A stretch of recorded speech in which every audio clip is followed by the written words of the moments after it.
السلام عليكم ورحمة الله وبركاته إن الحمد لله نحمده ونستعينه ونستغفره ونعوذ بالله من شرور أنفسنا ومن سيئات أعمالنا من يهد الله فلا مضل له ومن يضلله فلا هادي له ونشهد أن لا إله إلا الله وحده لا شريك له ونشهد أن سيدنا ومولانا محمد عبد الله ورسوله وخاتم النبيين أما بعد فأعوذ بالله من الشيطان الرجيم بسم الله الرحمن الرحيم إنا أنزلناه في ليلة مباركة إنا كنا منذرين فيها يفرق كل أمر حكيم وقال النبي صلى الله عليه وسلم إن الله لا يطلع في ليلة النصف من شعبان فيغفر لجميع خلقه إلا لمشرك أو مشاحن أو كما قال النبي عليه الصلاة والسلام সম্মানিত দর্শক শ্রোতা দেশ এবং দেশের বাইরে যে যেখান থেকে দেখছেন দেশের জনপ্রিয় চ্যানেল কর্ণফুলী ইসলামিকের নিয়মিত ইসলামিক আলোচনায় আপনাদের সকলকে ধন্যবাদ। প্রিয় উপস্থিতি, আমি আপনাদের সম্মুখে আজ অত্যন্ত গুরুত্বপূর্ণ এবং বর্তমান সময়ের একটি গুরুত্বপূর্ণ বিষয়ে আলোকপাত করার জন্য উপস্থিত হয়েছি। সেটি হলো পবিত্র শবে বরাত। আসুন আমরা বিষয়টি সম্পর্কে পবিত্র কোরআন এবং সহিহ সুন্নাহর আলোকে আমরা শবে বরাত সম্পর্কে, লাইলাতুল বরাত সম্পর্কে, লাইলাতুন নিসফি মিন শাবান সম্পর্কে কোরআন এবং সহিহ হাদিসের আলোকে তার প্রামাণিকতা এবং তার আমল সম্পর্কে জেনে নিই। প্রিয় উপস্থিতি, পবিত্র কোরআন ইরশাদ হচ্ছে ইন্না আনজালনাহু ফি লাইলাতিন মুবারাকাহ ইন্না কুন্না মুনজিরিন, নিশ্চয় আমি একে অবতীর্ণ করেছি এক পূর্ণময় রজনীতে। এই আয়াতের তাফসিরে সাহাবী তাহাবীগণ বিভিন্ন মত পেশ করেছেন, তবে প্রখ্যাত তাহাবী হযরত ইকরামা বলেন এই লাইলাতুল মুবারাকা থেকে উদ্দেশ্য লাইলাতুন নিসফি মিন শাবান, যে রাতে পবিত্র কোরআন নাজিল করা হয়েছে। তবে পবিত্র কোরআনের অন্য জায়গায় বলা হয়েছে ইন্না আনজালনাহু ফি লাইলাতুল কদর, আমি কোরআনকে লাইলাতুল কদরের রজনীতে অবতীর্ণ করেছি। তবে এই বিষয়টি সাংঘর্ষিক হয়ে যায় যে কোরআনের এক বর্ণনায় লাইলাতুন নিসফি মিন শাবানকে বলা হলো এবং অন্য বর্ণনায় লাইলাতুল কদর স্পষ্ট বলা হলো, সেখানে সাংঘর্ষিক হয়ে যায়। হযরত ইকরামার এই মতের পক্ষে মুহাদ্দিসিন এবং মুফাসসিরিন ইকরাম উত্তর দিয়েছেন যেখানে শবে বরাতে পবিত্র কোরআন সরাসরি নাজিল করা হয়নি, বরং নাজিল করার সিদ্ধান্ত গ্রহণ করা হয়েছে। অতএব এই মতের পক্ষে আর কোনো বিরোধ থাকে না। আমরা আলোচনা করতেছিলাম পবিত্র শাবানের বরকত সম্পর্কে, তার মহিমান্বিত রজনী লাইলাতুন নিসফি মিন শাবান সম্পর্কে। আসুন আমরা আগে প্রথমে শাবান মাস সম্পর্কে কিছু জেনে নিই। শাবান মাসটি আরবি 12 মাসের নাম হলো শাবান, আর শাবান এটি একটি আরবি শব্দ।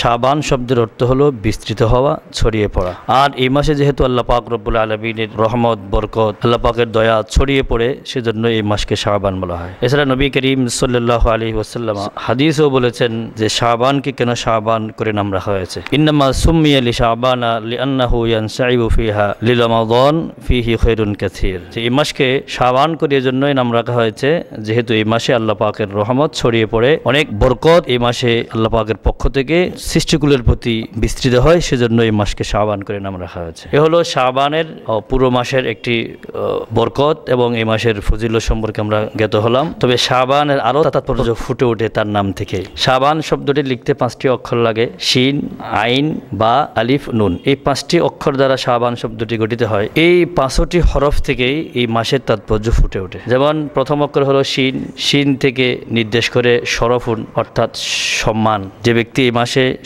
ইবাদত করবে আল্লাহ পাক তাকে সম্মানিত করবেন। দ্বিতীয় হরফ হলো আইন, আইন এটি অলুবুন তথা সমৃদ্ধির দিকে নির্দেশ করে, যে ব্যক্তি এই মাসে ইবাদত করবে আল্লাহ পাক তাকে সমৃদ্ধি দান করবেন। এরপরে তৃতীয় হরফ হলো বা, এই বা থেকে বিররুন শব্দটি নির্দেশ করে অর্থাৎ নেকি, যে ব্যক্তি এই মাসে ইবাদত করবে আল্লাহ পাক তাকে অধিক পূর্ণ দান করবেন। এর পরবর্তী হরফ হলো আলিফ, আলিফ থেকে উলফত নির্দেশ করে, উলফত শব্দের অর্থ হলো ভালোবাসা। কোনো মানুষ যদি এই মাসে ইবাদত করে আল্লাহ পাক রব্বুল আলামিনের ভালোবাসা সে ব্যক্তি প্রাপ্ত হবে। এবং সর্বশেষ হরফ শাবান লিখতে আসে নুন, এই নুন থেকে নির্দেশ করে নূরুন অর্থ হলো আলো, জ্যোতি, যে ব্যক্তি এই মাসে ইবাদত করবে আল্লাহ পাক রব্বুল আলামিনের পক্ষ থেকে হেদায়েতের নূর সে প্রাপ্ত হবে। অতএব আসুন আমরা এই মাসে বেশি থেকে বেশি ইবাদত করে আল্লাহ পাক রব্বুল আলামিনের নৈকট্য অর্জন করি। প্রিয় হাজিরিন, রাসূল করিম সাল্লাল্লাহু আলাইহি ওয়াসাল্লাম পবিত্র শাবান মাস আসলে অধিক রোজা রাখতেন। আম্মা জান হযরত আয়েশা সিদ্দিকা রাদিয়াল্লাহু তাআলা আনহার সূত্রে বর্ণিত, একবার আম্মা জান হযরত আয়েশা নবীজি সাল্লাল্লাহু আলাইহি ওয়াসাল্লামকে জিজ্ঞেস করেন, ইয়া রাসূলুল্লাহ, ইয়া হাবিবাল্লাহ,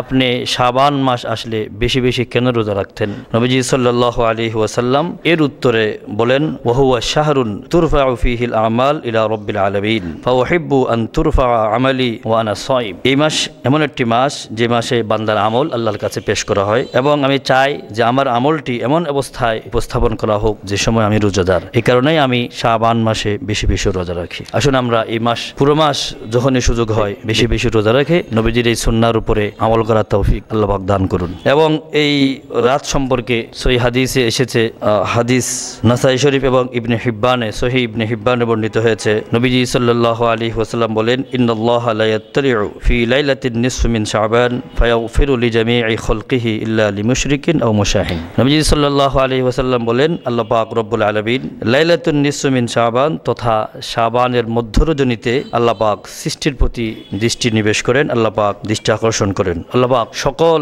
সৃষ্টির সকল মানুষদেরকে আল্লাহ পাক মাফ করে দেন, ক্ষমা করে দেন, সাধারণ ক্ষমা ঘোষণা করেন, তবে দুই শ্রেণীর মানুষ ব্যতীত। এক নম্বর হলো মুশরিক, যারা আল্লাহর সাথে শরীক স্থাপন করে শিরিক গুনাহ করে, তাদেরকে আল্লাহ পাক এই পুণ্যময় রজনীতেও তাদেরকে আল্লাহ পাক মাফ করেন না, ক্ষমা করেন না, তারা এই রাতেও ক্ষমা প্রাপ্ত হয় না। এবং যারা দ্বিতীয় নম্বর, যারা বিদ্বেষ পোষণ করে, অন্যের প্রতি বিদ্বেষ পোষণ করে, হিংসা পোষণ করে, হিংসা লালন করে, হিংসা ছড়ায়, এদেরকে আল্লাহ পাক এই পুণ্যময় রজনীতে মাফ করবেন না। আসুন আমরা এই রাতে আল্লাহ পাকের ক্ষমা প্রাপ্ত হওয়ার জন্য আল্লাহ পাকের সাথে শিরিক গুনাহ থেকে আমরা বিরত থাকি। আল্লাহর সাথে কাউকে শরীক স্থাপন করা যাবে না। আল্লাহ পাক রব্বুল আলামিন শিরিক গুনাহ কখনোই মাফ করবেন না। আল্লাহ পাকের বারংবার আল্লাহ পাক কোরআনে বলেছেন, ইন্নাল্লাহা লা ইয়াগফিরু আন ইউশরাকা বিহি ওয়া ইয়াগফিরু মা দুনা যালিকা লিমান ইয়াশা। আল্লাহ পাক কখনো মানুষের শিরিক গুনাহ মাফ করবেন না, এবং ক্ষমার অযোগ্য অপরাধ এই শিরিক। আসুন আমরা শিরিক থেকে বেঁচে থাকি, এবং অত্যন্ত গর্হিত একটি কাজ মানুষের সাথে হিংসা বিদ্বেষ পোষণ করা, এদিকে আমরা বিরত থাকি। এবং এই রাত সম্পর্কে অনেক আপত্তি আসে যে হাদিসে তো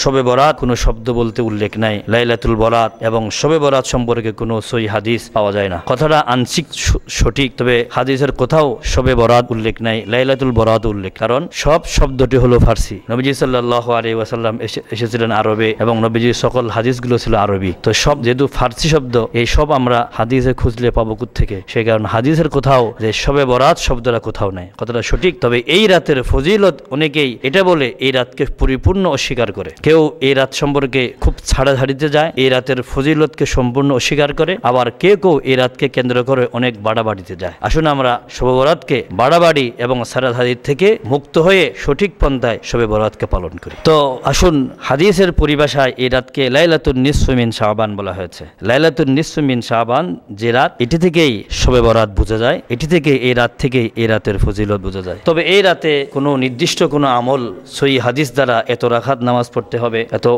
অমুক সূরা দিয়ে পড়তে হবে, অমুক সূরা এতবার পড়তে হবে, এবং এই দেশি মুরগি জবে করতে হবে, গরুর গোশত রান্না করতে হবে, হালুয়া রুটি পাকাতে হবে, মসজিদে লাইটিং করতে হবে, এ জাতীয় কোনো আমল শরীয় কর্তৃক প্রমাণিত নয়। এগুলো সহি হাদিস দ্বারা প্রমাণিত নয়, কোনো জয়ীব হাদিস দ্বারাও প্রমাণিত নয়। এবং এই রাত সম্পর্কে আল্লাহ পাকের পক্ষ থেকে সহি হাদিস দ্বারা প্রমাণিত আল্লাহ পাকের ক্ষমার ঘোষণা। এজন্য আমরা আল্লাহ পাকের ক্ষমা প্রাপ্তির লক্ষ্যে এই রাতে বেশি বেশি ইবাদত বন্দেগী করব। এই রাতে আল্লাহ পাকের কাছে তওবা ইস্তিগফার করব, সালাত আদায় করব, এবং কবরের জিয়ারত করব, এবং আল্লাহ পাকের কাছে মাফ চাইব, আল্লাহর কাছে দোয়া করব, এবং সালাত বেশি বেশি নফল সালাত আদায় করব। তবে নির্ধারিত কোনো সালাতকে আপনার নির্ধারণ করে নেওয়া এবং জামাত সহকারে আদায় করা। অনেক সময় বর্তমান সময়ে চট্টগ্রামের বিভিন্ন জায়গায় সালাত জামাত সহকারে, এখানে শবে বরাতের নামাজ জামাত সহকারে এবং রাকাত নির্ধারণ করা, 12 রাকাত শবে বরাতের নামাজ, আবার এগুলোকে জামাত আকারে আদায় করা, এগুলো কশ্চিন কালো কোরআন সুন্নাহ কর্তৃক প্রমাণিত নয়। অতএব আমরা বাড়াবাড়িতেও যাব না, একদম ছাড়াছাড়িতেও যাব না। আমরা শরীয়তের মেজাজ অনুযায়ী